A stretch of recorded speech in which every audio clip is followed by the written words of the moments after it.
بالله من الشيطان الرجيم بسم الله الرحمن الرحيم صلى الله على رسول الكريم அளவற்ற அருளாளனும் நிகரற்ற அன்புடையவனுமாகிய எல்லாம் வல்ல அல்லாஹ் ரப்பல் ஆலமீனை போற்றி புகழ்ந்தவனாக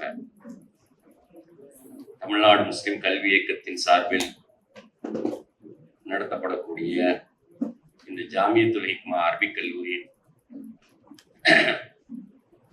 7 ஆண்டுகள் பயின்று பட்டம் பெற்று சட்டக்கல்வி உள்ளிட்ட பல்வேறு படிப்புகளில் சேர்ந்துள்ள மாணவர்களுக்கும் 10ஆம் வகுப்பில் மிகச்சிறந்த மதிப்பெண்கள் பெற்று தேர்ச்சி அடைந்திருக்கக்கூடிய மாணவர்களுக்குமான பாராட்டு நிகழ்ச்சி. இந்த நிகழ்ச்சியில் வாழ்த்துரை வழங்கி பல செய்திகளை உங்களுக்கு பகிர்ந்திருக்கக்கூடிய ஜாமியாவினுடைய ஆசிரியர் பெருமக்களே, துணை முதல்வர் அவர்களே, எனக்கு முன்னாலே மிகச் சிறப்பாக உரையாற்றி சமூகத்தினுடைய தேவைகளை மாணவர்கள் அடுத்த கட்டத்தை நோக்கி நகர வேண்டிய அவசியத்தையும் மிகச் சிறப்பாக நம்மிடையே வலியுறுத்திருக்கக்கூடிய சேலம் நூருல் இஸ்லாம் அரபிக் கல்லூரியினுடைய தகுதி வாய்ந்த முதல்வர் மௌலானா மௌலவி ஹியா தாவூத் ஹசரத் அவர்களே, வருகை தந்திருக்கக்கூடிய பெற்றோர்களே, தாய்மார்களே, மாணவர்களே, ஆசிரியர் பெருமக்களே, நம் அனைவரின் மீதும் நம்ம எல்லாம் படைத்து பரிபாலித்து கண்காணித்துக் கொண்டிருக்கக்கூடிய எல்லாம் வல்ல அல்லாஹ் ரப்பல் ஆலமீனுடைய அன்பும் அருளும் சாந்தியும் சமாதானமும் என்றென்றும் நிலவட்டுமாக. அஸ்ஸலாமு அலைக்கும் வரஹ்மத்துல்லாஹி வபரகாத்துஹு. மிக நீண்ட நேரமாக இந்த ஜாமியா கடந்து வந்த பாதைகளை ஆசிரியர்கள் வாழ்த்துறை வழங்கிய சகோதரர்கள் உங்களுக்கு கவனப்படுத்தி இருக்கிறார்கள். அதில் 7 ஆண்டுகள் படித்து பட்டம் பெற்று சட்டக்கல்லூரியிலே சேர்ந்திருக்கக்கூடிய மாணவர்கள் தங்களுடைய அனுபவத்தையும் வெளிப்படுத்தினார்கள். கடந்த ஒரு 25 வருஷமா முஸ்லிம் சமுதாயத்துல சட்டம் படிக்கணும், சட்டக்கல்வி அவசியம் என்ற கருத்துக்களை பல்வேறு அறிஞர்களும் உலமா பெருமக்களும், குறிப்பாக தமிழ்நாடு முஸ்லிம் கல்வி இயக்கம் துவங்கப்பட்ட காலத்திலிருந்து அந்த செய்தியை முஸ்லிம் சமுதாயத்தினுடைய சிந்தனைக்கு கவனப்படுத்தியே வந்திருக்கும். ஆரம்ப கட்டத்துல அதுக்கெல்லாம் ஒரு பெரிய மதிப்பீடு இருந்தது கிடையாது. சட்டம் படிக்கணும் அப்படின்னு சொன்னா அதை பத்தி ஒரு அக்கறை சமுதாயத்துல ஒரு பெரிய அக்கறையெல்லாம் காட்டப்பட்டது கிடையாது. ஆனா ஒரு பக்கம் பல பிரச்சனைகளை சந்தித்துக் கொண்டே நீதிமன்றத்துக்கு அலைந்து கொண்டே காவல்துறைக்கு அலைந்து கொண்டே இந்த செய்தியை சொல்லிக்கிட்டு இருந்துச்சு சமூகம். ஒரு சோசியல் இஷ்யூ வருது அப்படின்னு சொன்னா அல்லது தன்னுடைய சொத்துக்களுக்கு ஒரு சிக்கல் வருதுன்னா உடனடியா ஒரு வழக்கறிஞர்கிட்ட போய்தான் உட்கார்ந்து பேச வேண்டி இருக்குது. 2வது ஹசரத் அவங்க சொல்லி காட்டின போல இக்கட்டான காலம் இந்தியாவில மாற்றம் ஏற்பட்டது 1992க்கு பிறகுதான் எல்லாருமே மாறி போனது. முஸ்லிம் சமூகத்தினுடைய சிந்தனை, செயல்பாடு, நடவடிக்கைகள் எல்லாமே மாறினது. சமூகத்துல மாற்றம் ஏற்பட்டது, பிற சமூகத்துல மாற்றம் ஏற்பட்டது. இந்த நெருக்கடியான காலத்துல அது முதல் 10 வருஷம் இருக்கு பாருங்க, அந்த 92ல இருந்து இருக்கக்கூடிய 2010 வரைக்குமான காலம் ரொம்ப நெருக்கடியான காலம். ஒரு நியூஸ் பேப்பரை தவிர பார்க்க முடியாது. மாலை செய்தி, காலை செய்தி, எந்த பேப்பர் எடுத்து பார்த்தாலும், எந்த புத்தகத்தை எடுத்து பார்த்தாலும், எந்த செய்தி சேனல் எடுத்து பார்த்தாலும் திரும்ப திரும்ப திரும்ப திரும்ப அதே மாதிரியான செய்திகள், தீவிரவாதம் இதே மாதிரியான செய்திகள் பரப்பப்பட்டு ஒரு பொது புத்தியை உருவாக்கி இருக்க அது பெருகி இருந்த காலம் இந்த காலம். அப்ப அப்படிப்பட்ட காலத்துல ஒரு தரப்புல சிக்கல் ஏற்பட்டு இருந்த நேரத்துல கூட சட்டம் படிக்கணும், சட்டத்தினாலதான் இந்த சமூக அரசியல் நெருக்கடிகளை குறைக்க முடியும் அப்படிங்கிற கருத்து சொல்லப்பட்ட போது கூட அதை ஏத்துக்கல, சமுதாயம் ஏத்துக்கல. சட்டம் படிச்சுட்டு இருக்கிறவங்களையும் ரொம்ப தாழ்வாக கருதக்கூடிய ஒரு காலப்பகுதி இருந்துச்சு. அதெல்லாம் எனக்கு நேரடி அனுபவம் இருக்கு. ஒரு ஊர்ல பேசிட்டு வரும்போது 4 பேர் சூழ்ந்து நின்றுகிட்டு தவறான வழியை காட்டுறீங்க அப்படின்னு சொன்ன அனுபவம் எல்லாம் இருக்குது. ஒரு முஸ்லிம் ஊர்ல இரவு 10 மணிக்கு சட்டம் படிக்கணும்னு சொன்னதுனால அதையெல்லாம் தாண்டி இன்னைக்கு கடந்த ஒரு 7-8 ஆண்டுகளாக ஏராளமான மாணவிகளும் சட்டம் படித்துக் கொண்டிருக்கிறார்கள். முஸ்லிம் சமுதாயத்தில் ஒரு மிகப்பெரிய மாற்றம் ஏற்பட்டிருக்கிறது. இது சமீப காலமா, அது குறிப்பா அந்த 2-3 வருஷத்துல யாரை கேட்டாலும் சரி, குறிப்பா மாணவர்கள் எந்த அளவுக்கு படிக்கிறாங்களோ அதுக்கு நிகரா போட்டி போட்டு மாணவிகளும் பெண்களும் படிக்கக்கூடிய சட்டம் படிக்கணும் அப்படிங்கிற அந்த வேட்கை அதிகரித்திருக்கக்கூடிய காலத்துல வாழ்ந்துட்டு இருக்கோம். இப்ப இதனுடைய இந்த 92க்கு பிறகான காலத்துல சந்தித்ததனுடைய ஒரு தீர்வு கொடுக்கணும் என்று சிந்தித்தனுடைய ஒரு வெளிப்பாடு தான் இந்த ஜாமியத்துல் ஹிக்மா அரபிக் கல்லூரி. இதுக்கு ஒரு சொல்யூஷன் கொடுக்கணும். எங்க இருந்து சிக்கல் வருதோ, ஆரம்ப கட்டத்துல வந்த சிக்கல்கள் இருக்கு பாருங்க, இதழியல் துறையிலிருந்து களத்துல இருந்து வந்த நெருக்கடிகள் எல்லாம் இப்ப எல்லாம் மாறி நெருக்கடிகள் எங்க இருந்து வருது அப்படின்னா லீகலா வரும். இப்ப களத்துல இருந்து பிரச்சனை இல்லை, நம்ம களத்துல இறங்கி போராடக்கூடிய போராட்டம் அப்படி அல்ல. திடீர்னு போய் கொடியை ஊட்டிட்டோம் ஒரு இடத்துல, ஏதாவது பொருளை கொண்டு போய் வச்சிருவான், அது பெரிய சிக்கலா இருக்கும். பள்ளிவாசல் காம்பவுண்ட் கட்ட முடியாத சூழல் இருந்துச்சு, கபர்ஸ்தானுக்கு காம்பவுண்ட் கட்ட முடியாத சூழல் இருந்துச்சு. அது எல்லாம் இப்ப மாறி எல்லா சிக்கலும் சிஸ்டமேட்டிக்கா வருது, லீகலா வருது, சட்ட ரீதியா வருது. இப்ப இந்த இடத்துல யாரால இதை தடுத்து நிறுத்த முடியும், எதிர்கொள்ள முடியும், தடுத்து நிறுத்த அப்புறம் எதிர்கொள்ள முடியும் அப்படின்னா எது அதிகாரத்தை கொடுக்குதோ, எது அரசாங்கத்தினுடைய செயல்பாடுகளை கண்ட்ரோல் பண்ணக்கூடிய திறனை கொடுக்குமோ அந்த இடத்துல முஸ்லிம் சமூகத்தினுடைய வல்லமை மிகுந்தவர்கள் அமர்ந்தா தான் அதை மாற்றி அமைக்க முடியும். அப்ப எங்க இந்த சிக்கல் வருது? சட்டத்துறையில இருந்து வருது. எல்லாத்தையுமே சிஸ்டமேட்டிக்கா பண்றாங்க, லீகலா பண்றாங்க. அப்ப அதை புரிஞ்சுக்கிறதா இருந்தாவே சட்ட நாலேஜ் வேணும். நீங்க வக்ஃபு சொத்துக்கள் குறித்த இஷ்யூவை அண்டர்ஸ்டாண்ட் பண்றதுக்கு சட்ட நாலேஜ் இருந்தா தான் பண்ண முடியும், இல்லைன்னா பண்ண முடியாது. யூசிசி இருக்கு பாருங்க, யூனிஃபார்ம் சிவில் கோட் இருக்கு பாருங்க, பொது சிவில் சட்டம். அதை புரிஞ்சுக்கிறதுக்கு ஷரியாவுடைய நாலேஜ் வேணும், அதே மாதிரி இந்தியன் லாவுடைய நாலேஜ் வேணும், இன்டர்நேஷனல் இஷ்யூடைய நாலேஜ் வேணும். இது மூணு இருந்தா தான் அண்டர்ஸ்டாண்ட் பண்ண முடியும். அண்டர்ஸ்டாண்ட் பண்ணா தானே சொல்யூஷனுக்கு வர முடியும், அதை புரிஞ்சுக்கிறது. ஆனா என்ன பண்றோம், நம்ம ஒரு மீட்டிங்கை போட்டு ஒரு மாநாடை போட்டு எதிர்த்து பேசிட்டு அதோட முடிச்சிடறோம், அன்னைய நைட்டோட முடிஞ்சு போயிடுது. அது அல்ல. அப்ப எக்கச்சக்கமான சட்ட வல்லுநர் பட்டதாரிகள் அல்ல, லீகல் எக்ஸ்பர்ட்ஸ் வேணும், சட்ட வல்லுநர்கள் வேணும். வெறுமனே சட்டம் படிச்சாங்க அப்படின்னு சொன்னா அவங்களுக்கு சொல்யூஷனை கொடுக்க முடியாது. இது நல்லா புரிஞ்சுக்கணும். அதுதான் ஹசரத் சொன்னாங்க, வெறுமனே சட்டம் படிச்சவங்கனால என்ன பலன்டா பாருங்க, சொல்யூஷன் கொடுக்க முடியாது. அவங்க யார் நின்னாலும் சரி, அவங்க சட்ட உதவிகள் செய்ய முடியுமே தவிர ஒரு சிக்கலுக்கு நிலையான தீர்வு கொடுக்க முடியாது. தீர்வு எங்கேருந்து வரும் அப்படின்னா ஷரியத்தினுடைய நாலேஜ் தெரிஞ்சு இந்த சட்டம் படிக்கிறாங்க பாருங்க, அவங்கனாலதான் சொல்யூஷன் கொடுக்க முடியும். அப்ப அதை ஒரு நிறுவனமா உருவாக்கி எடுத்தா தான், சும்மா போய் ஊரெல்லாம் போய் பேசி சட்டம் படிக்கன்னு பார்த்தாலும் கதைக்காகாது. எங்க தீர்வு, நிலையான தீர்வு கொடுக்க முடியும் ஒரு நிறுவனம் தான் நிலையான தீர்வு கொடுக்க முடியும். பைத்துல் ஹிக்மான்னு ஒண்ணு ஆரம்பிச்சிருக்கிறோம். இப்ப இன்னைக்கு நிறைய நிறுவனங்கள் ஷரியா கல்வியோடு சேர்த்து சட்டம் படிக்கக்கூடிய வாய்ப்பை ஏற்படுத்தி தர்றதுக்கு முன் வந்திருக்கிறாங்க, அது செஞ்சிட்டு இருக்கிறாங்க.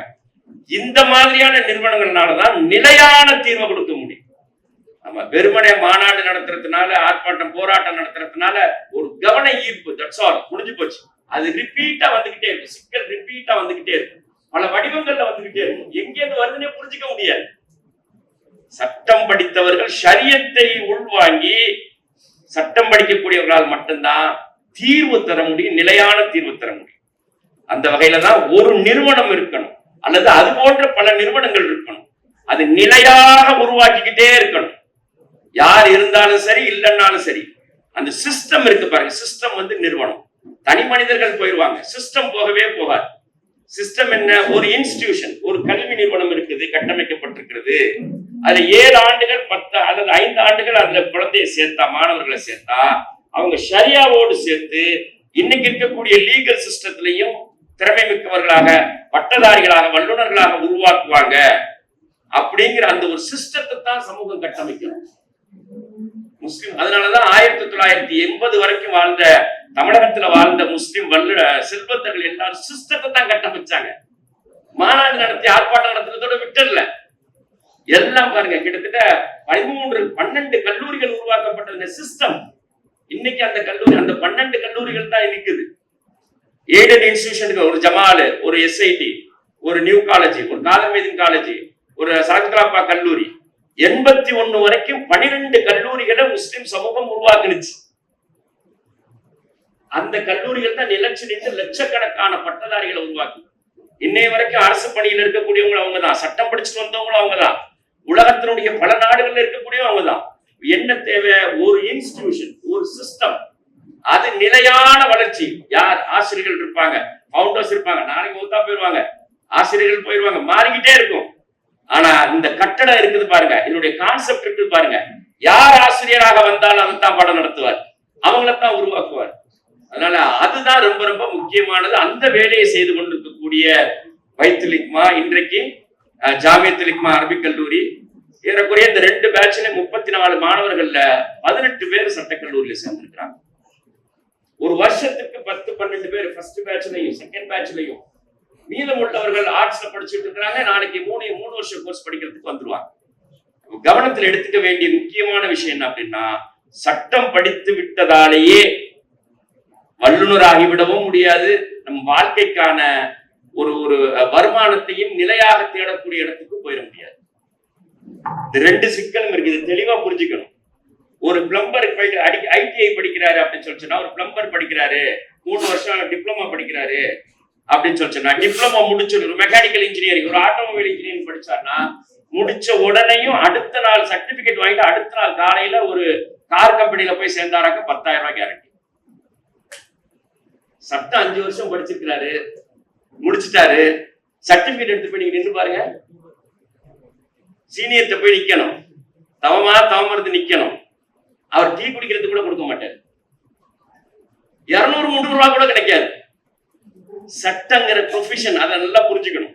நிறைய மாணவர்கள் சட்டம் படிக்கிறாங்க, இலக்கு இல்லாம சட்டம் படிக்கிறாங்க. இதுதான் கோளாறு. எதுக்கு சட்டம் படிக்கிற சொல்ல தெரியாது. நான் வந்துட்டு அட்வொகேட் ஆகணும் அப்படின்னு. சரி, அட்வொகேட் ஆகி நீ என்ன பண்ணுவ? நீ உன்னுடைய என்ன இலக்கு என்ன? யார் வந்தாலும் வந்துட்டு நீ வாதாடிடுவியா, கேஸ் எடுத்துருவியா, எந்த கேஸுக்கு வேணாலும் போய் நிற்பியா? சொல்ல தெரியாது. இது பெரிய ஆபத்து. சட்டம்படின்னு ஒரு காலத்துல சொன்னது போக, இலக்கோடு சட்டம் படி சொன்னா என்ன இலக்குன்னு தெரியல. அதனால அந்த ஒரு விஷயத்துல பெற்றோர்களும் மாணவர்களும் ரொம்ப தெளிவாக இருக்கணும். சட்டம் படிப்பதற்கான இலக்கை நிர்ணயித்து சட்டம் படிக்கணும். இல்லைன்னா சட்டம் படிச்சதுனாலேயே, ஏன்னா வாழ்வியல் தேவைகள் அடுத்த கட்டத்துல இருக்குது. 22 வயசாயிடும் அவர் முடிச்சுட்டு வரும்போது. அந்த பக்கம் ஒரு 2 வருஷம் 3 வருஷம் சீனியர் இருந்தாராங்க, 25 வயசாயிடும். வீட்டுல பொண்ணு பார்ப்பாங்க. என்ன பண்றாரு அப்படின்னா, கோர்ட்டுக்கு போயிட்டு வந்துட்டு இருக்காரு. எவ்வளவு சம்பாதிப்பாரு சொல்ல முடியுமா? நீ முதல்ல சம்பாத்தியத்தை முடிவு பண்ண அப்புறம் பொண்ணு தரத்தை பத்தி யோசிப்போம். அதான் ஏன் என் பிள்ளைய வச்சு காப்பாற்ற முடியுமா? உன்னால ஒரு குடும்பத்தை நடத்த முடியுமா? வீடு இருக்கா உனக்கு? என் புள்ள வந்து தங்கி வாழ்றதுக்கு உண்டான வசதிகள் இருக்குதா? இது எல்லாத்தையும் பார்ப்பாங்க. அப்ப என்ன முக்கியமா தேவை? முதல்ல வந்துட்டு பொண்ணு பேசுறதுக்கே அவங்களுடைய கல்வியோடு சேர்த்து கலாச்சாரத்தோடு சேர்த்து வருவாய் நிலை என்ன? அது தப்பே கிடையாது, சரியானது. ஒரு பெண்ணை பெற்ற தாயின் தன்னை கட்டாயம் யோசிக்க வேண்டிய விஷயம். இலக்கு இல்லாம படிச்சா இந்த சிக்கல் ஏற்படும். இலக்கோடு படிக்கக்கூடியவங்க தயங்கியே நிக்க மாட்டாங்க, அடுத்தடுத்த கட்டத்தில் நடந்துட்டே இருப்பாங்க. இப்ப இங்க உள்ள மாணவர்கள் சொல்றோம், நீ PhD வரைக்கும் பண்ணணும், மாஸ்டர் டிகிரி முடிச்சுட்டா நீ ஒரு ஃபேக்கல்ட்டியா போய் ஒர்க் பண்ணாவே போதும், ஒரு 50,000 ரூபாய் கேரண்டி. மாஸ்டர் டிகிரி படிக்கணும்ல, அதுக்கு 85% எடுக்கணும் அண்டர் கிராஜுவேஷன்ல, இல்லைன்னா படிக்க முடியாது, எலிஜிபிலிட்டி கிடையாது. 5 வருஷம் சட்டக்கல்வியில 85% எடுத்தா தான் மாஸ்டர் டிகிரி பண்ண முடியும். மாஸ்டர் டிகிரி இந்தியால பண்ணணும். 95% எடுத்து என்னென்ன ஸ்காலர்ஷிப் எல்லாம் இருக்குங்கிறது எல்லாத்தையும் தேடி தெரிஞ்சுக்கிட்டா மாஸ்டர் டிகிரி யூரோப்ல பண்ணலாம். யூரோப்ல பண்ணா முடிச்சு வந்த ஃப்ரெஷர்ஸ்க்கு 80,000 ரூபாய். ஒரு master degree European countries, any countries, ஒரு மாஸ்டர் டிகிரிக்கு உள்ள 80,000 ரூபாய். PhD எந்த யூனிவர்சிட்டியில போட்டாலும் உடனே கிடைச்சிடும். இதுதான் இப்போ பாடா படிச்சு சொல்லிக்கிட்டு இருக்கிறோம். ஒரு வருஷமும் மீட்டிங் போட்டு செமினார், 1 டே செமினார் போட்டு அந்த மாணவர்களுக்கு எப்படி உங்களுடைய இலக்கு என்ன சட்டக்கல்வியில ஒரு கோர்ட்ல போய் பிராக்டிஸ் பண்றதுங்கிறது வந்துட்டு ஒரு பகுதி, லிட்டிகேஷன்ங்கிறது ஒரு பகுதி. ஆனா அகாடமிக்கலா குவாலிஃபைடா இருக்கணும். நீ ஒரு கல்வியாளனோட சேர்த்து ஒரு வழக்கறிஞர்கள் 2யுமே சேர்த்து பார்க்கணும். அப்படி இருந்தாதான் வாழ்க்கையில வந்துட்டு குடும்பம் நம்ம மேல நம்பிக்கை வைக்கும். இல்லைன்னா 5 வருஷம் படிச்சாம்பாவா, படிச்சுட்டு இப்ப அப்படியே சுத்திக்கிட்டே இருக்கிறான், என்ன செய்யறதுன்னு தெரியல அப்படின்னு சொல்லுவோம். இப்ப எங்களுக்கு எல்லாம் ஒரு மாதிரி ஆயிரும், அடாடா என்னடா இது அப்படிங்கிற மாதிரி ஆயிடும். அதனால இந்த இடத்துல ரோல் பிளே பண்ண வேண்டியது பெற்றோர்கள். இப்போதுமே சரி, இந்த ஃபர்ஸ்ட் 2 பேட்ச்லயுமே முடிச்ச உடனே பட்டமளிப்புழா முடிச்ச உடனே அன்னைக்கே வந்துட்டு குரூப் ஓபன் பண்ணிட்டாப்ல இஸ்மாயில். ஓபன் பண்ணி அந்த நெக்ஸ்ட் எங்க நீங்க அப்ளிகேஷன் போடணும், எந்த யூனிவர்சிட்டில இருந்து அந்த கால்ஃபேர் வருது, இது எல்லாத்தையும் அப்டேட் பண்ணிட்டு இருந்தாங்க. இந்த வருஷம் பாஸ் ஆன மாணவர்களுக்கு சரி அப்ளிகேஷன் போட்டீங்களா கேட்டுக்கிட்டே இருந்தாப்ல. சோயல்ல போட்டீங்களா, அஃபிலியேட்டட் காலேஜ்ல போட்டீங்களா, இல்ல நான் அந்த காலேஜை எய்ம் பண்ணிக்கிட்டே விட்டுட்டேன். யாருடைய குற்றம் இது? பெற்றோர்கள் வந்து அதான் தயவு செய்து வந்து இஸ்மாயில் சார் சொன்ன மாதிரி முழுமையான நம்பிக்கை வைக்கணும். இதை நீங்க அகாடமிக்கலா இங்க ஜாமியா என்ன சொல்லுதோ அதை பிளைண்டா ஃபாலோ பண்ணுங்க. நான் மறுபடியும் தான் சொல்றேன், இந்த பக்கம் அந்த பக்கம் திரும்பாதீங்க. கண்மூடித்தனமாக இங்கே சொல்லக்கூடிய உயர்கல்விக்கான வாய்ப்புகள் என்ன என்பதை விருப்பம் இருக்குதோ இல்லையோ அப்படியே முழுமையா ஃபாலோ பண்ணுங்க. முழுமையா ஃபாலோ பண்ணதனுடைய விளைவுதான் 18 பேருக்கு கிடைச்சிருக்கு. இப்ப நெக்ஸ்ட் அவங்க போறதுக்கு இப்பவே சொல்லியாச்சு, மாஸ்டர் டிகிரி பண்ணணும், எய்தர் யூரோப் இல்லைன்னா இங்க இருக்கக்கூடிய டாப் இன்ஸ்டிடியூட்ல மாஸ்டர் டிகிரி பண்ணணும், பிஹெச்டி பண்ணணும், ரிசர்ச்ல இருந்துகிட்டே இருக்கணும். அப்பதான் வந்துட்டு ஷரியத்துக்கு நெருக்கமா கொண்டுட்டு வர முடியும். இந்த ரெண்டு சட்ட முறைகளையும், ஷரியத்தையும் இந்தியாவுடைய சட்டங்களையும் நெருக்கமா யாரால கொண்டு வர முடியும்? அதுல திறன் மிக்கவராகத்தான் உருவாக்கி கொண்டுட்டு வர முடியும். அதனால உயர்கல்வியும் ஆராய்ச்சியும் தான் நம்முடைய இலக்காக இருக்கணும். சட்டக்கல்வியில அவங்கதான் அடுத்தடுத்த ஸ்டெப்புக்கு போவாங்க, லீகல் ஃபர்ம்ஸுக்கு போவாங்க, சட்டத்துறை நிறுவனங்களுக்கு போவாங்க, இந்தியாவினுடைய சட்ட கொள்கையை வடிவமைக்கக்கூடிய இடத்துக்கு போவாங்க, சட்ட கல்விக்கான பாடத்திட்டத்தை வடிவமைக்கக்கூடிய இடத்துக்கு போவாங்க. யார் போவாங்க? யார் எலிஜிபிளோடு இருக்கிறாங்களோ, டிகிரி முடிச்சவங்க இல்ல, பிஹெச்டி பண்ணிருக்கிறாரா அதுல, அவங்களாலதான் அதுக்கு போக முடியும். அவங்களத்தான் அரசாங்கம் நியமிக்கும். அதனால இந்த பயணம், கல்வி பயணம் வந்து தொடர்ச்சி 25-26 வயசுல பிஹெச்டி முடிச்சிடலாம் இருக்கக்கூடிய மாணவர்கள். அது வரைக்கும் பொறுமையா இருக்கணும். ஒரு ஆண் மகன் அவன் முழுமையாக திறன் பெறுவதற்கு 25-26 வயசு ஆகும். பட்டதாரி அல்ல, திறன் பெறுவதற்கு அது ரொம்ப ரொம்ப முக்கியமானது. அதனால ஒரு டிகிரி முடிச்சிட்டதாலேயே அவனை எக்கனாமிக்கலா அவன் வந்து சஸ்டெயின் ஆயிடுவான்னு நினைக்கிறதுக்கு பாருங்க, அது வந்து இயற்கைக்கு எதிரானது. குறிப்பா சட்டத்துறையில, தொழில்துறையில கதை வேற. அது மாச சம்பளத்துக்கு வேலை செய்யறது, நாள் சம்பளத்துக்கு வேலை செய்யறது வேற. இது அப்படி இல்லை, சோசியல் ரீஃபர்மேஷன், சமூக மாற்றத்துக்கானது. அப்ப இட் வில் டேக் டைம். அவன் முழுமையாக மெச்சூர்ட் ஆகிறதுக்கு உண்டான வாய்ப்புகளை வந்துட்டு கொடுக்கணும். 2வது பாயிண்ட் வந்து சட்டம் படிக்கக்கூடிய மாணவர்கள் வீட்டுல பெற்றோர்களும் சொல்ல வேண்டிய விஷயம், பயிற்சி அளிப்பது. இங்க பாடம் நடத்தப்படுது, காலை நேரத்துல அவர்களுக்கு ஆன்மீக பயிற்சி அளிக்கப்படுது. இது எல்லாத்தையும் முழுமையாக்க வேண்டிய பொறுப்பு பெற்றோர்கள் கையில தான் இருக்கு. ஆமா, கல்லூரியில ஒப்படைச்சிட்டதுனாலயே எல்லாத்தையும் முடிச்சுட்டு வந்துருவாரு, அவர் அப்படி பண்றாரு, ஊருக்கு வந்தா தொழுவ மாட்டேங்கிறாரு, அந்த மாதிரியான சிகிச்சை இதெல்லாம் சொல்லுவாங்க. இது வந்து யாருடைய தவறு? இது பெற்றோர்களுடைய தவறு. வீட்டுக்கு வந்தா ஏன் வீட்டுல 4:30 மணிக்கு மேல லைட் எரிஞ்சிடும். விடிய காலம் 4:30 மணிக்கு இருட்டா இருக்காது, 5 மணிக்கு எரிஞ்சிடும், அவ்வளவுதான், கண்டினியூ. அதுல அவங்க சொன்ன மாதிரி 2 நாள், 4 மணிக்கு எந்திரிக்கிறவருக்கு 2 நாள், அந்த மாதிரியான ஒரு சூழல் இருந்துச்சுன்னா பிள்ளை தூங்காது. லைட் எல்லாம் ஆஃப் பண்ணிட்டு பிள்ளைய மட்டும் எழுப்பிட்டு தொழுவப்போ அப்படின்னா அது எப்படி போகும்? சாத்தியம் இல்லை. அதனால தாய் தந்தையர் தான் இந்த பயிற்சிகளை வந்துட்டு முழுமையாக்கி எடுக்க வேண்டிய தேவை இருக்கு. அந்த பயிற்சிகளோடு சேர்த்து 2 ரொம்ப முக்கியமான விஷயங்களை நீங்க மனசுல வச்சுக்கணும். இங்க வந்திருக்கக்கூடிய மாணவர், ஏன்னா நம்ம பிரிஞ்சு போனோம் அப்படின்னா மறுபடியும் இன்ஷா அல்லாஹ் ஒருங்கிணைகிறது சிரமமான காலமா இருக்கும். ஆனா ஒரு முறையும் நீங்க ஜாமியாவுக்கு வரும்போதும் உங்களுக்கு ரீசார்ஜ் பண்ணப்படும், இலக்கு நோக்கி உங்களுக்கு ரீசார்ஜ் பண்ணப்படும். அது வேற எங்கேயும் கிடைக்காது, இது ஜாமியால தான் கிடைக்கும் உங்களுக்கு. ஏன்னா நீங்க 40 வயசுல என்ன பண்ணணுங்கிற வரைக்கும் கிளியர் கட்டான பிக்சர் இருக்குது எங்கள்கிட்ட. 40 வயசுல நீங்க என்ன மாதிரியான திறனோடு இருக்கணும் அப்படிங்கிற கிளியர் கட்டான பிக்சர் இருக்குது. அது இப்ப புரியாது, போகத்தான் புரியும். அதனால ஜாமியாவுடைய எந்த நிகழ்ச்சி நடந்தாலும் சரி, இங்க வரும்போது இப்பவே நம்ம ஓதி முடிச்ச மதரசாக்கு போயிட்டு வரும்போது ஒரு ரீசார்ஜ் ஆன மாதிரி இருக்கு. உஸ்தாத் மார்கள் அந்த அவங்களுடைய தாய் மதரசாக்கு போகும்போது அந்த மாதிரி இது வந்து ஒரு தாய் வீடு. எந்த நிகழ்ச்சியிலையும் அதே மாதிரி இங்கிருந்து படிச்சுட்டு வரக்கூடிய மாணவர்களுக்கு வழிகாட்டுவதில்லையும் நம்மளுடைய முன்னெடுப்புகள் எல்லாம் லேசாக்கி தரப்படும். 2 முக்கியமானது. உலமாக்கள் இருக்கிறாங்க, இஹ்சான் ஒண்ணு சொல்லுவாங்க, இத்கான் ஒண்ணு சொல்லுவாங்க. சரியா? இஹ்சான்னா என்ன அப்படின்னா ஸ்பிரிச்சுவல் எக்ஸலன்ஸ், ஆன்மீக சிறப்பு இருக்கு பாருங்க, அதுதான் இஹ்சான் சொல்லுவாங்க. அல்லாஹ்வோடு உரையாடுதல், நெருங்குதல், நேசம் கொள்ளுதல். சரி, இதை வந்து இஹ்சான் சொல்லுவாங்க. அதுல பண்பாட்டு பயிற்சி, இது எல்லா பயிற்சி வரும். அவன் நம்மை பார்ப்பது போன்று தொழுவது, சரியா? அவன் முன்னால் இருப்பது போன்று தொழுவது, இதெல்லாம் வந்து இஹ்சான்ல வரக்கூடிய ஸ்பிரிச்சுவல் எக்ஸலன்ஸ் சொல்லுவாங்க பாருங்க. வெறுமை கடமைக்கு செய்யக்கூடிய தொழுகை அல்ல, சரி, நேரம் தவறி ஏனோ தானே என்று தொழக்கூடிய தொழுகை அல்ல. உச்சபட்ச ஆன்மீக பண்போடு தொழக்கூடிய தொழுகை. அதுதான் வந்து இஹ்சான் அப்படின்னு சொல்லுவாங்க. மூமின்கள், முஸ்லிம்கள், முஹ்சின்கள் மூன்றாவது நிலைக்கு உயரணும். வெறுமனே முஸ்லிம்களா மட்டும் இல்ல, முஸ்லிம்கள், மூமின்கள், முஹ்சின்கள் அந்த மாதிரி சிறப்பான நிலைக்கு போகணும். அந்த ஆன்மீக பயிற்சி பாதை இருக்கு பாருங்க, பயணம் இருக்குது பாருங்க, அது இஹ்சான்ல கொண்டு போய் இப்போ மோஸ்ட்லி முஸ்லிம்களா தானே இருக்கிறோம். அடுத்த கட்டத்துக்கு வரணுமே. விட்டிமானம் உள்ளவர்கள் மூமின்கள் எதற்காக வழிபாடுகளை விட்டு தருவதில்லை. வழிபாடுகளை முதன்மையாக கொண்ட வாழ்க்கை முறையில தன்னை முழுமையாக அடையாளப்படுத்திக் கொள்வது. இத்கான், வாட்ஸ் மீன் பை இத்கான்? Professional excellence. இது ஸ்பிரிச்சுவல் எக்ஸலன்ஸ், அது ப்ரொஃபஷனல் எக்ஸலன்ஸ். இத்கான் சொல்றது பாருங்க, தான் எடுத்துக்கொண்ட வேளையில் தன்னுடைய துறையில் உச்சபட்ச நுணுக்கத்தையும் பெர்ஃபெக்ஷனிசம் இருக்குது பாருங்க, உச்சபட்ச சிறப்புத்தன்மையும் காட்டுவது. அல்லாஹ்வுடைய ரசூல் சொன்னாங்க, அல்லாஹ் யாரை விரும்புகிறான்?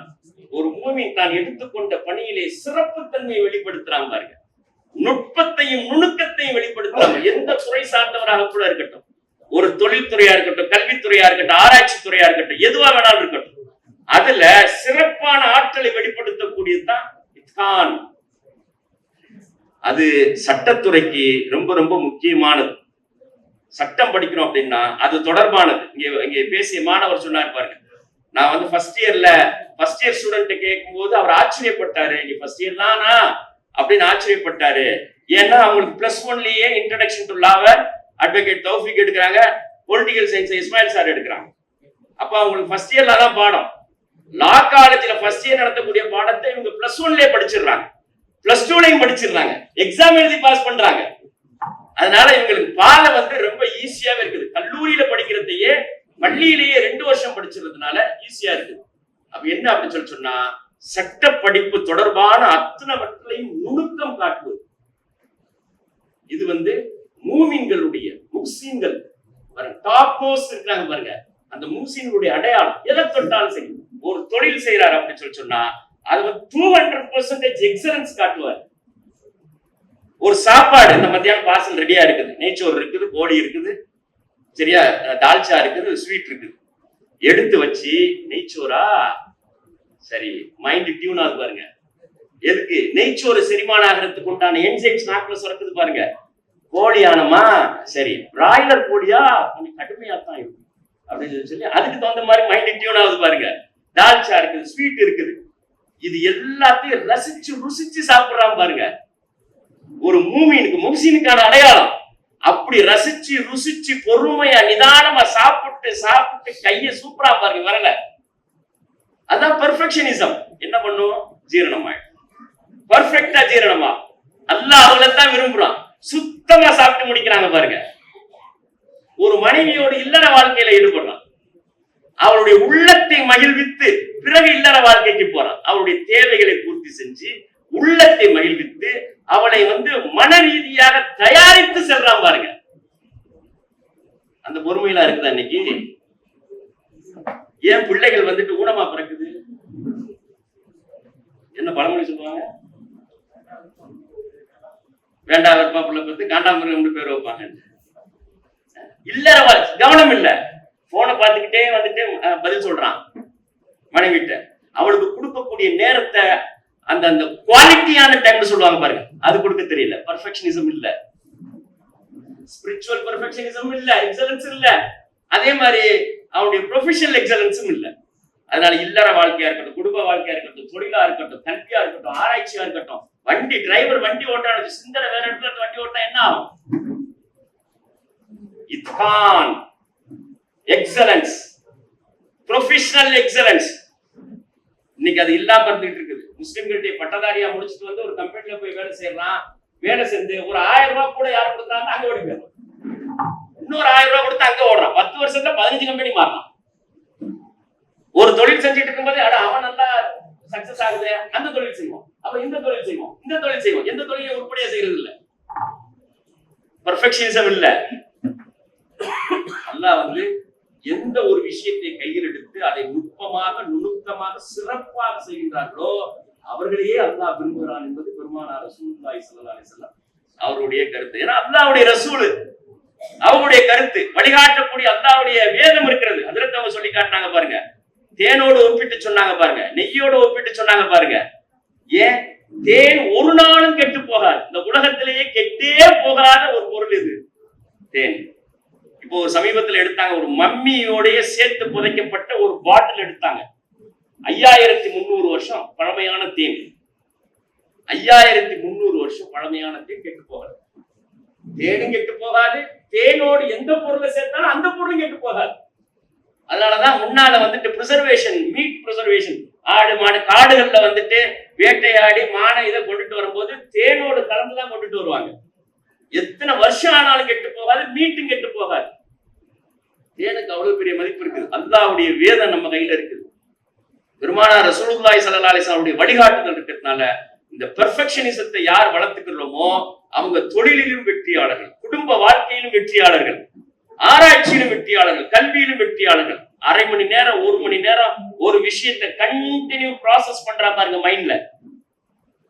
அதுல சொன்னாங்க பாரு, எந்நேரமும் சமூகம் குறித்தே சிந்தித்துக் கொண்டிருப்பவர்கள் அல்லாஹ் கை விட்டுருவானா? வர்க்கத்து இல்லாம போயிடுமா? அதனால எப்படி வந்து ஆன்மீக ஸ்பிரிச்சுவல் எக்ஸலன்ஸ் ஹசான் அப்படிங்கிற நிலைக்கு முஸ்லிம்களாக நம்ம வந்து உயரணும் நிக்கிறோமோ, அந்த மாதிரி நாம் எடுத்துக்கொண்ட தொழிலிலும் கல்வியிலும் ஆராய்ச்சியிலும் இத்கான் என்று சொல்லக்கூடிய பெர்ஃபெக்ஷனிசத்தை காட்ட வேண்டிய, அப்பதான் சிறப்பு முஸ்லிம்கள் என்ற சிறப்பு அடையாளம் மீண்டும் வரும். இல்லைன்னா இப்ப இழந்துட்டு நிக்கிறோம் பாருங்க, முஸ்லிம்கள் என்ற சிறப்பு அடையாளம் இருக்கு பாருங்க. எது ஒன்றிலுமே இஸ்லாத்தோடு அணுக முடியல பாருங்க. அரசியல் அணுக முடியுதா? தொழில் அணுக முடியுதா? கொடுக்கல் வாங்கல் அணுக இல்ல. இறுதியாக அன்பு சகோதரர்களே, இந்த நிறுவனம் வந்து அந்த வேலையை தொடர்ச்சியாக செய்யும். அதனால அடுத்து படிக்கக்கூடிய மாணவர்களுக்கு இப்ப நீங்க பேசியிருக்கக்கூடியதெல்லாம் ஒரு அழகான வழிகாட்டுதல், நம்பிக்கை. இந்த பேரண்ட்ஸ்க்கு நம்பிக்கை, நம்ம பிள்ளைகளை உருவாக்கி எடுக்கணும். அதே மாதிரி பொறுமையா நிதானமா நீண்ட காலத்துக்கு பொறுமையா இருக்கிறது, டிஸ்ட்ராக்ஷன் இல்லாம இருக்குது, எந்த சூழல்லையும் அது கவன சிதைவே ஏற்படுவதில்லை, நிதானமாக பயணிப்பது. இந்த வருஷம் முடியலையா, அடுத்த வருஷம் போடுவோம், ஒரு பிரச்சனையும் கிடையாது. ஆனா இலக்கு தான் முக்கியம். என்ன ஏற்பட்டாலும், வீட்டுல மரணம் ஏற்பட்டிருக்குதா, அதெல்லாம் எல்லாத்தையும் இடத்துலயும் ஏற்பட முடியாது. ஓடு. பொருளாதார லாஸ் வந்துருச்சா, அதெல்லாம் நடக்கத்தான் செய்யும். வாழ்க்கையில இலக்கு முக்கியம். அந்த இலக்கை அப்படிப்பட்டவங்க தான் ஜெயிக்க முடியும். அப்படிப்பட்டவர்களால் மட்டும்தான் வெற்றியாளர்களாக உருவாகி வர முடியும். அந்த வகையில ஹஜ்ரத் சொன்னாங்க, இதனுடைய எண்ணிக்கை ஜாஸ்தி ஆகணும். இந்த வருஷமே அட்மிஷன் போறதுலயே நாங்க வந்து ரொம்ப வெளியே விட்டுறாம, செய்தியை வெளியே விட்டுறாம நெருக்கி போட்டு 15 பேர் 16 பேர் வந்துட்டாங்க. அதுக்கு மேல தங்க வைக்கிறதுக்கு இடம் கிடையாது. உங்களுக்கு எல்லாம் தெரியும், குடிசையில இருந்து தொடர்ச்சியா போராடி இந்த கட்டடம் எல்லாம் வந்துட்டு ஒரு குடிசையில இருந்து தான் ஸ்டார்ட் பண்ணது. அப்ப என்ன அப்படின்னு சொல்றது, அந்த பள்ளியை கட்டி முடிச்சாதான் அடுத்த அட்மிஷன் வந்து எக்ஸ்டெண்ட் பண்ண முடியும். ஒரு 10 அட்மிஷன் கூட போடுறதா இருந்தாவே இந்த பள்ளி வந்துட்டு இங்க இருக்க இந்த பள்ளி கட்டி முடிக்க வேண்டிய தேவை இருக்கு.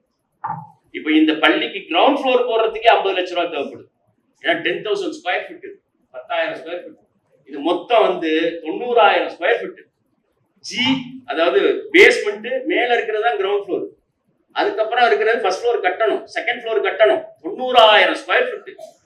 இந்த 90,000 ஸ்கொயர் ஃபீட்டை கட்டி எடுக்க வேண்டிய தேவை இருக்குது. பள்ளியை கட்டி எடுக்க வேண்டிய தேவை இருக்குது. இந்த அக்டோபருக்குள்ள கிரவுண்ட் ஃப்ளோர் போடலன்னா அது மிதக்க ஆரம்பிச்சிடும், குளத்துல மிதக்க ஆரம்பிச்சிடும். அதனால மாணவர்களை உருவாக்குறதுல முஸ்லிம் சமூகத்திற்குரிய ஏதாவது ஒரு நிறுவனத்தை அடையாளமா காட்டினா போதும், பல நிறுவனங்கள் உருவாகும். ஒன்னு அடையாளமா காட்டணும். தொடர்ச்சியாக பேசி இப்ப நிறைய நிறுவனங்கள் வந்து 2 கல்வியும் இணைக்கப்பட்ட, குறிப்பாக IAS லா படிக்கணும் அப்படின்னு சொல்லி உருவாகி வர ஆரம்பிச்சிருச்சு.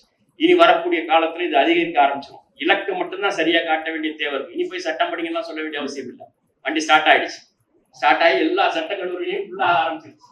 இப்ப எண்ணிக்கை ஜாஸ்தி ஆயிடுச்சு. ஒரு வருஷத்துக்கு 50 மாணவர்கள் 100 மாணவர்கள் இங்க இருந்து வெளியாகிக்கிட்டே இருப்போம். சட்டத்துல சேருவாங்க.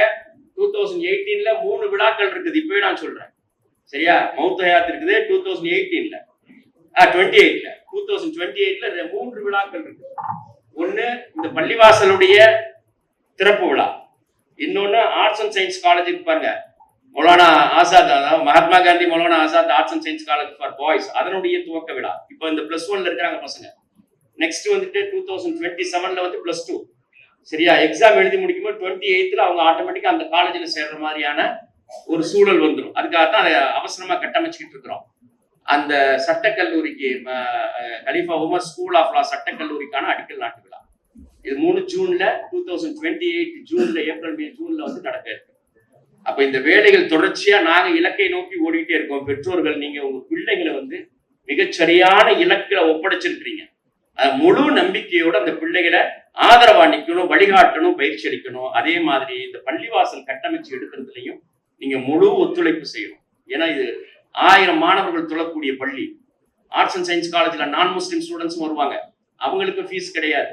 அவங்களும் ஐஏஎஸ் எக்ஸாம் எழுதுறதுக்கு தான் பயிற்சி அளிக்கப்படும். இந்த ஏரியாவில் உள்ள மக்கள்லாம் பார்த்துட்டு இருக்கிறாங்க, காத்துக்கிட்டு இருக்கிறாங்க, எப்ப துவங்குவீங்க அப்படின்னு சொல்லி. அந்த மாணவர்களும் தங்குவாங்க. அதனால சட்டக்கல்லூரி வரும்போது 2 தரப்பும் முஸ்லீம் நான் முஸ்லீம் எல்லோரும் படிப்பாங்க. அவங்களுக்கு ஃபீஸ் கிடையாது. இது கம்ப்ளீட்லி சேரிட்டி இன்ஸ்டிடியூஷன். இது இவ்வளவு வேலைகளை சாமானிய மக்கள் யாரும் செல்வந்தர்கள் கிடையாது. இங்க இருக்கக்கூடிய எல்லாருடைய தொடர்ச்சியான 10 வருஷ கால உழைப்புலதான் நிலம் வாங்கினது, இந்த கட்டடம் கட்டுறது எல்லாம் சரி. அதே மாதிரி பெற்றோர்கள் தொடர்ச்சியாக இங்கே படித்துக் கொண்டிருக்கக்கூடிய மாணவர்கள் சரி, படிச்சு விட்டு போன பெற்றோர்களும் சரி, தொடர்ச்சியாக அவர்கள் இதுக்கான பங்களிப்பை செய்து கொண்டே இருக்கிறார்கள். இந்த அக்டோபருக்குள்ள இந்த ஃப்ளோர் போட்டா ஒரு முசல்லா 25,000 ரூபான்னு வச்சிருக்கிறோம். உடனடியே ஒரு 200 முசல்லா தேவை. 50 லட்சம் ரூபாய் இருந்தா தான் அது வந்துட்டு கிரவுண்ட் ஃப்ளோர். ஏன்னா இது கம்ப்ளீட்டா இந்த பாருங்க, இதுக்கு 4 பக்கமும் காங்கிரீட், மேல காங்கிரீட், சைடு காங்கிரீட், கீழே காங்கிரீட் உடனடியா செய்ய வேண்டியிருக்கு. அதனால வந்திருக்கக்கூடிய பெற்றோர்கள், தாய்மார்கள், நீங்க வந்து இதுக்கான ஒரு முசல்லாக்கு பொறுப்பெடுத்துக்கிட்டால் 1, 2, 3 அப்படின்னு சொல்லி 25,000 ரூபாய் ஒரு முசல்லா பொறுப்பெடுத்து இந்த பள்ளியை கட்டமைச்சு எடுத்து இன்ஷால்லா வரக்கூடிய ஆண்டுல +1 அட்மிஷன் வந்து கூடுதலா 30-40 போடுறதுக்கு உண்டான ஒரு வாய்ப்பு ஏற்படும். இடம் இல்லாததுனால பண்ண முடியல. நாங்க வந்து மிகச்சரியான வேகத்துல இலக்கை நோக்கி ஓடிக்கிட்டே இருக்கிறோம். ஆதரவு தேவை. அது குறிப்பா பெற்றோர்கள் அது நிறைய செய்யறாங்க. ஆனா இப்ப குறிப்பிட்டு இந்த பள்ளிக்கான தேவை ஜாஸ்தியா இருக்கிறதுனால சில அந்த மீட்டிங் முடிச்சு உணவு தொழுகை உணவுக்கு பிறகு இஸ்மாயில் சாரு, நம்முடைய துணை முதல்வர் ஹசரத் அவங்க, அதே மாதிரி ஷாயின் சார் 3 பேர் இது சந்திப்பாங்க.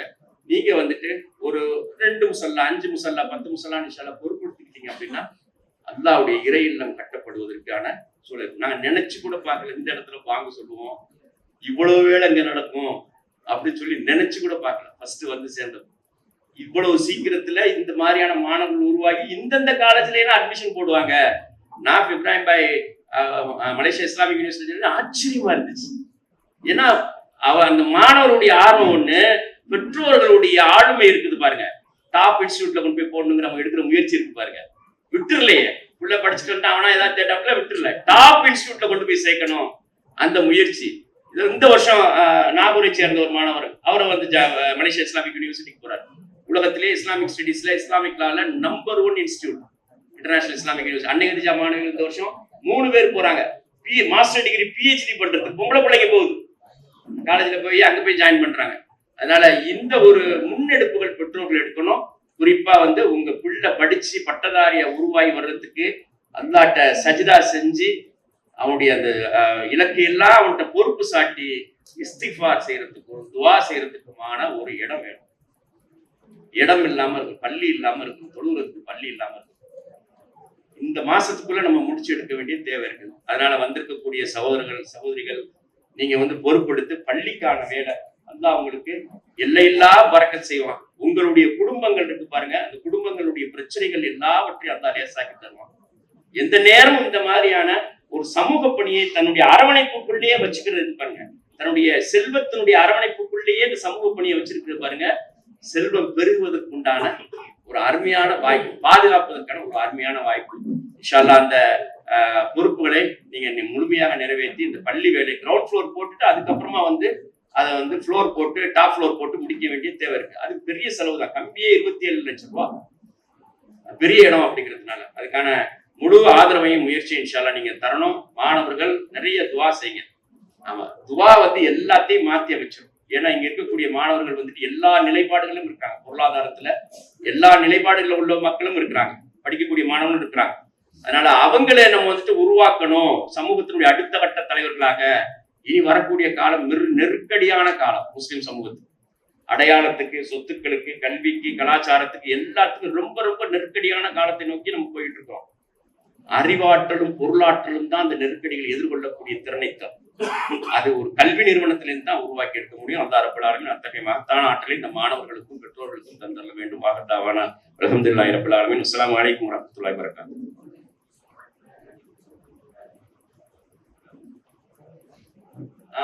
அது பாருங்க பாவமா அந்த 2 பிள்ளைகளை இங்க உட்கார வச்சுட்டு சொல்லாம விட்டேன். அப்பையில இருந்து கோட்டை மாடிட்டு உட்காந்துருக்காங்க, எங்கடா சொல்லுவாங்க யாராவது சொல்லுவாங்க அப்படின்ட்டு. நம்ம ஒரு ப்ராஜெக்ட செயல்படுத்தி உங்களுக்கு தெரியும், இன்டர்நேஷனல் லா படிக்கிறதுக்காக. ஏன்னா இந்த மாணவர்கள் பல்கா போறதுக்கு உண்டான ரூட்டை கிளியர் பண்ணணும்னா வெளியில சட்டம் முடிச்சுட்டு வந்திருக்கக்கூடிய திறமையான மாணவர்களை ஒருத்தர் 2 பேரை இன்டர்நேஷனல் லா படிக்கிறதுக்கு யூரோப்புக்கு அனுப்பணும். அதனால ஏன் இன்டர்நேஷனல் லா படிச்சுட்டு வந்தீங்க அப்படின்னா காமன்வெல்த் கண்ட்ரிஸ் 140 நாடுகளுடைய நீதிமன்றங்களுடைய வாயில் திறக்குது. இதுவரைக்கும் பண்ணலையே. 140 நாடுகளுக்கு போய் நிற்பாங்க வாயில் திறக்குது நீதிமன்றத்துல, அங்கீகாரத்தை பெறாங்க. ஒரு இன்டர்நேஷனல் லா முடிச்ச ஒரு மாணவருக்கான வாய்ப்பு திறக்குது. அந்த என் மகனுக்கான வாய்ப்பு திறந்திருக்குது காமன்வெல்த் கண்ட்ரிஸ்ல போய் நிக்கிறதுக்கு. ஒருத்தருக்கு பண்ணா போன வருஷம் ஒருத்தரை செலக்ட் பண்ணி அனுப்பிச்சவங்களுக்கு தெரியும், ராஷித் அத்தாயின்னு சொல்லி ஒரு ஆலிம் ஒருத்தர் ஃபர்ஸ்ட் கிளாஸ் லண்டன்ல முடிக்க போறாரு. இப்போ டிசர்டேஷன் சப்மிட் பண்ண போறாரு, இந்த வருஷம் முடிக்க போறாரு. அது மக்களுடைய கான்ட்ரிபியூஷன் போய் சொல்லி 5 பேர் 10 பேர் 20 பேர்னு அனுப்ப வேண்டிய தேவை இருக்குது. நீங்க எல்லாத்துக்கும் செய்யுங்க, ஒரு பகுதியை இதுக்கு செய்யுங்க. இது அடுத்த தலைமுறையினுடைய பாதுகாப்பு தொடர்பானது. மக்கள் ஓரளவுக்கு சப்போர்ட் பண்ணாங்க. இப்ப இந்த நெக்ஸ்ட் மந்த் இவர் போறாரு, ரோஷன் போறாரு. என்ன யூனிவர்சிட்டி இது? நியூகாஸ்டல் யூனிவர்சிட்டிக்கு போறாரு, இன்டர்நேஷனல் லா படிக்கிறதுக்கு போறாரு. உட்காருங்க. அதுக்கு அடுத்து அவர் ஜனவரி மாசம் அவர் போறாரு. இவங்களுக்கான பொருளாதாரத்தை வந்துட்டு கொஞ்சம் கொஞ்சமா கட்டிக்கிட்டு இருக்கிறோம். சரியா, விசா வந்துட்டு கட்டியாச்சு. இப்ப அடுத்து அவருடைய ஃபீஸ் கட்டணும். சாதாரண அமௌண்ட் இல்லை, பெரிய அமௌண்ட். சரியா, அவர் முடிச்சுட்டு வந்துடுறாரு, அடுத்த இவர் போறாரு. இனி அடுத்த வருஷத்துக்கு எடுக்க வேண்டிய அடுத்த மாசம் எடுக்கணும், இன்னும் ஒரு 3 பேர்த்து எடுக்கணும். இந்த 3, 5, 10, 15 இந்த எண்ணிக்கை அதிகரிச்சுக்கிட்டே இருக்கணும். தமிழக முஸ்லிம் சமூகத்திலிருந்து சட்டம் படித்த மாணவர்கள் ஒரு ஆண்டுக்கு 10, 15 பேர் சர்வதேச சட்டம் படித்துக் கொண்டிருக்கிறார்கள். அவர்கள் உயர் நீதிமன்றத்துக்கும் உச்ச நீதிமன்றத்துக்கும் சர்வதேச நீதிமன்றத்துக்கும் செல்ல இருக்கிறார்கள், செல்கிறார்கள். இன்னைக்கு ஆரம்பிச்சா 25 வருஷம் ஆகும் அதை டச் பண்றதுக்கு. இவங்களுக்கு 40 வயசு ஆகும், 40, 50 வயசு முடி கொஞ்சம் நிறைக்கணும், ஆழ்ந்த அனுபவம் வரணும். அப்பதான் அந்த இடத்தை ரீச் பண்ண முடியும். இன்னைக்கு ஆரம்பிக்கலன்னா சிக்கல்ல போய் மாட்டிப்போம், கடுமையான பிரச்சனையில போய் மாட்டிப்போம். அதனால இவர்கள் போகணும். அடுத்து இந்த மாணவர்கள் முடிக்கிறாங்க, ஃபர்ஸ்ட் பேட்ச் முடிச்சிருக்காங்க, 12 பேர் லா காலேஜ்ல ஜாயின் பண்ணிருக்காங்க. 5வது வருஷம் 2030 வந்து நிப்பாங்க, நாங்க அண்டர் கிராஜுவேஷன் முடிச்சிட்டோம், மாஸ்டர் டிகிரி பண்ணணும். இப்ப இவங்களை அனுப்பணும். அதுக்கான ஏற்பாடுகள் தான் இந்த வேலையை செஞ்சுட்டு இருக்கிறோம். இன்ஷா அல்லாஹ் அதுக்காக நீங்க துவா செய்யுங்க. நீங்க சந்திக்கக்கூடிய மக்கள்கிட்ட எல்லாத்திட்டையும் ஜாமியா பத்தி சொல்லுங்க, இந்த கான்செப்ட் பத்தி சொல்லுங்க. சொல்லிக்கிட்டே இருக்கும்போது அல்லாஹ் யார் மூலமாக உதவிகள் வரும் அப்படிங்கறத வந்து அல்லாஹ் முடிவு செய்வான். அதே மாதிரி அதாவது குழந்தை வாரிசுகள் இல்லாத பெற்றோர்கள் யாரையும் பாத்தீங்க அப்படின்னா, அவங்களோட சொத்துக்கள் இருந்துச்சுன்னா சொத்துக்கள்ல எல்லாத்தையும் வாரிசு கொடு. ஏதோ ஒரு போர்ஷன், ஒரு 1/4 ஏக்கர், 1 ஏக்கர் அல்லது ஏதாவது ஒரு தோப்பு, ஒரு நிலம், ஒரு வீடு ஜாமியா கேள்வி. இப்போ ஒருத்தர் 2 பேர் அந்த மாதிரி செஞ்சிருக்கிறாங்க. குழந்தை இல்ல, வாரிசு இல்ல, வாரிசு இருக்குது இருந்தாலும் இந்த கான்செப்டுக்கு நாங்க பண்றோம் அப்படிங்கிற அந்த மாதிரி செய்யறாங்க. அதெல்லாம் தான் வந்துட்டு வலிமைப்படுத்தும், எண்ணிக்கை அதிகரிக்கணும். வடநாட்டுக்காரனை கொண்டு வந்து சேர்க்கணும், அடுத்த வருஷம் அதர் ஸ்டேட் பிள்ளைகளையும் சேர்க்க இருக்கிறோமே, எண்ணிக்கை அதிகரிக்கணுமே. இந்த மக்களுக்கு எல்லாம் உருது கத்து கொடுக்கணுமே, அந்த மக்களை படிக்க வச்சு எடுக்கணும். அவனுக்கு படிக்கிறதுக்கே வழி இல்லாம போச்சு, வாழ்றதுக்கே வழி இல்லாம போச்சு. இவ்வளவு நெருக்கடி இருக்குது. அதனால இதை பார்க்கிற மக்கள்கிட்ட எல்லாம் சொல்லி இன்ஷா அல்லாஹ் ஆதரவை கொடுங்க. ஃபர்ஸ்ட் நம்ம இந்த பள்ளியை கட்டமைச்சு எடுக்க வேண்டிய ஒரு இக்கட்டான சூழல்ல இருக்கிறோம். அல்லாஹ்ட்ட துஆ செய்யுங்க, பொருளாதாரத்தை ஒருங்கிணைச்சு கொடுங்க இன்ஷா அல்லாஹ். அஸ்ஸலாமு அலைக்கும்.